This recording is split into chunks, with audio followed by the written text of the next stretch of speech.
ng mga tungkulin at ang mga naging accomplishment ng ating pong CDRRMO. Ang City of Taguig ay patuloy po na mag-i-invest hindi lamang po sa mga kagamitan, kasi hindi lang po yun ang importante, hindi lang po sa equipment, hindi lang po sa mga sasakyan, pangkaligtasan, kundi pati po sa tuloy-tuloy na training ng ating mga personnel. Alam naman po natin na kahit gaano ka-high-tech, kung ang puso at kakayahan po ng mga personnel ay wala doon, ay hindi po tayo magiging successful sa mga efforts po natin to make sure na ang lungsod ng Taguig ay maging ligtas sa anumang banta ng mga kalamidad, ito man ay man-made or natural calamities. Mapalad po ang Taguig dahil meron tayong pareho. Nandyan po ang mga equipment, nandyan ang kagamitan at nandyan po ang ating mga dedicated personnel. Mabuhay po kayo at maraming salamat. Maraming salamat din po sa pagsuporta po ng ating mga taxpayers at ang pagpapasa ng mga mahalagang polisiya ng ating City Council.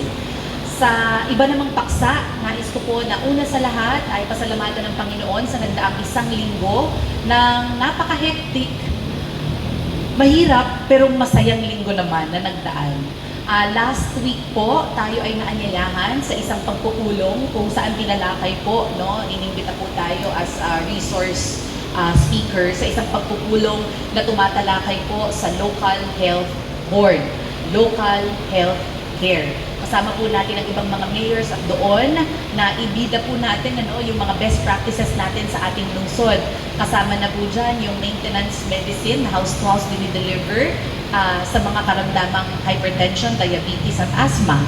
Nandoon din po na ating isinare sa grupo na isang mahalagang panukala ang naipasa at naging ganap na batas ang pag-establish ng 24/7 health centers na sa Taguig nagsimula. Tinawag po natin itong super health centers kung maaalala po ninyo. Ngayon po ay ilang mga super health centers na po ang naitatayo labas ng Taguig sa iba't ibang dako ng ating pong bansa. Natutuwa din po tayo na ipakita at ipresenta sa kanila ang bago nating ordinansa at programa dito sa Taguig, ang ating Invest Scholarship Program na may layunin po napunan yung malaking gap sa kakulangan ng mga doktor sa ating pong bansa.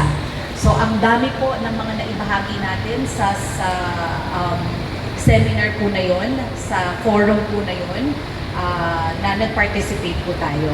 Sumunod, nais ko po na ipahayag sa inyo na natapos po ng ilang mga miyembro ng ating City Council ang 3 araw na training sa Ateneo University para po sa pagpapahusay ng kalidad ng pagkilos ng ating City Council. So palakpakan po natin ang lahat po ng mga dumalo at nagtapos.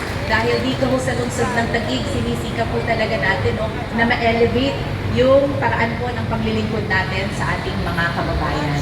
Nais ko din po na pasalamatan ng Panginoon sa isang buong linggo ng masaya at ligtas na pagdiriwang po natin ng pinakamalaking kapistahan dito sa ating lungsod.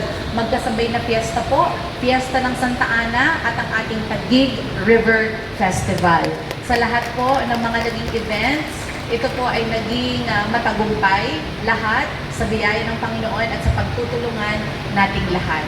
Marami po ang mga tao na kumilos sa likod ng mga matagumpay na mga programang ito. Hindi ko na po kayo iisa-isahin, but we thank, of course, the PNP and the BFP. Kasama na rin po ang Coast Guard at iba pa po nating mga partners na nagsiguro po na maging orderly and safe yung conduct po ng ating pong Taguig River Festival at yung ating pong Fiesta ng Santa Ana.